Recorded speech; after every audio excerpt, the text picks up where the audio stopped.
স্বপ্নে সাপ দেখলে কি হয়, এর ব্যাখ্যা কি হতে পারে? দেখুন, সাপ দেখা এটা কিন্তু একটা খারাপ একটা লক্ষণ, একটা বিভ্রান্তিকর একটা লক্ষণ। কারণ স্বপ্নে সাপ দেখা মানে আমি শত্রুকে আমি দেখলাম বা আমি হিংসুক ব্যক্তিকে আমি দেখলাম। স্বপ্নে সাপ দেখার এটা ভালো জিনিস না।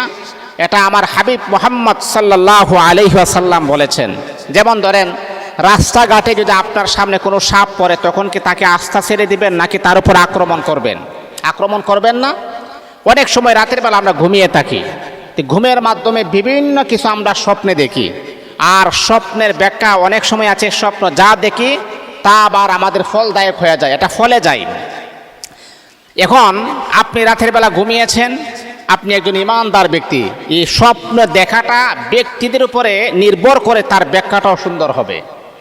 আপনি জীবনে নামাজ পড়েন না, আপনার দাড়ি নাই, টুপি নাই, নামাজ নাই, রোজা নাই, হজ নাই, জাকাত নাই, আপনি যদি রাতের বেলা ঘুমিয়ে বলেন যে আমি রাসূলকে স্বপ্ন দেখছি, তাহলে কি এটা বিশ্বাস করা সম্ভব?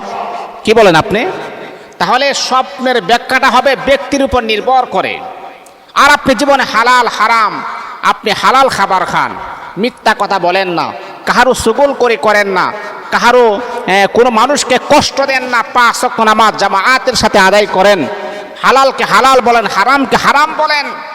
আপনি যদি এই রকম বা স্বপ্নে রাতের বেলা সাপ দেখেন, তাহলে তার ব্যাখ্যা কি হতে পারে? একটা হচ্ছে ইমানদার ব্যক্তি, যারা 5 ওয়াক্ত নামাজ পড়ে, সুদ খাই না, ঘুষ খাই না, অন্যের হক নষ্ট করে না, এমন ব্যক্তি যদি রাতের বেলা ঘুমানোর পরে যদি স্বপ্নে সাপ দেখে, তাহলে বুঝতে হবে আল্লাহ পাক তাকে ফিতনা থেকে, বিভিন্ন প্রকারের ফিতনা তার কাছে আসতে পারে, ফিতনা থেকে আমার আল্লাহ বাঁচানোর জন্যে আগেভাগে স্বপ্নের মাধ্যমে তাকে সিগন্যাল দিচ্ছেন। এটা হচ্ছে লাল সিগন্যাল, অ্যালার্ট সিগন্যাল, সতর্ক সিগন্যাল। তোমার সামনে বিপদ হতে পারে, এই বিপদের মোকাবেলা তুমি করতে হবে। তোমার সামনে বড় ধরনের সিগন্যাল রয়েছে, সিগন্যালকে এড়িয়ে চলতে হবে। আর যদি আপনি সাধারণ মানুষ রাতের বেলা ঘুমিয়েছেন, স্বপ্নে সাপ দেখতেছেন, তাহলে বুঝতে হবে আপনার শত্রু আছে। সাপ যদি আপনাকে দৌড়ায়, শত্রু আপনাকে দৌড়াচ্ছে। সাপ যদি আপনাকে কামড় মারে, তাহলে শত্রু মনে করতে হবে আপনাকে যে কোনো মুহূর্তে আক্রান্ত করতে পারে। এখন এই স্বপ্নে সাপ এইগুলো দেখার পরে আপনি যদি এই ষড়যন্ত্রে যদি না পড়তে চান, তাহলে আপনাকে কিছু করণীয় আছে। এই করণীয় যদি আপনি করতে পারেন, তাহলে এই স্বপ্নের যে খারাপ দিক আছে এগুলাকে আল্লাহ পাক রহিত করে দিবেন।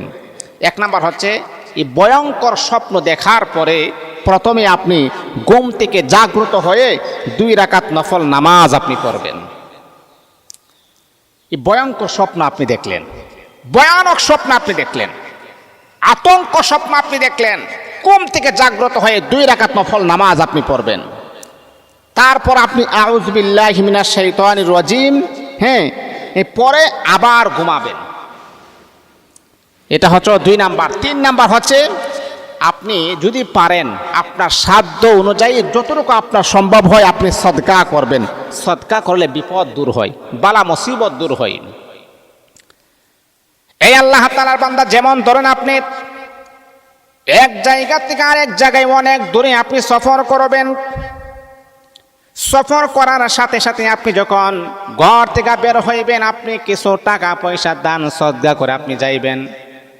দান সদকা আল্লাহ পাক রব্বুল আলামিন সামনের বালা মুসিবত গুলাকে আমার আল্লাহ দূর করে দিবেন।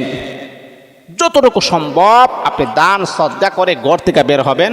সামনে এমন আছে বড় ধরনের অ্যাক্সিডেন্টের শিকার আপনি হতে পারেন, এই যে আপনি দান করছেন, আল্লাহ পাক বড় ধরনের অ্যাক্সিডেন্ট থেকে আমার আল্লাহ কুদরতিভাবে আপনাকে হেফাজত করবেন। এটা হলো 3 নাম্বার। 4 নাম্বার হচ্ছে, কাউকে স্বপ্ন খুলে বলা ঠিক নয়। আপনি যখন এমন বিভ্রান্তিকর স্বপ্ন দেখবেন, খারাপ স্বপ্ন দেখবেন, আপনি কাউকে আপনি বলবেন না। যোগ্য ব্যক্তি ছাড়া, যোগ্য আলেম ছাড়া আপনি কাউকে বলার চেষ্টা করবেন না। এই 4টি কাজ করবেন, ইনশাআল্লাহ খারাপ স্বপ্ন দিক থেকে আমার আল্লাহ কাটিয়ে দিবেন। আল্লাহ পাক আপনাকে দিককে কাটিয়ে দিয়ে ভালো স্বপ্ন আপনাকে দেখাবেন ইনশাআল্লাহ।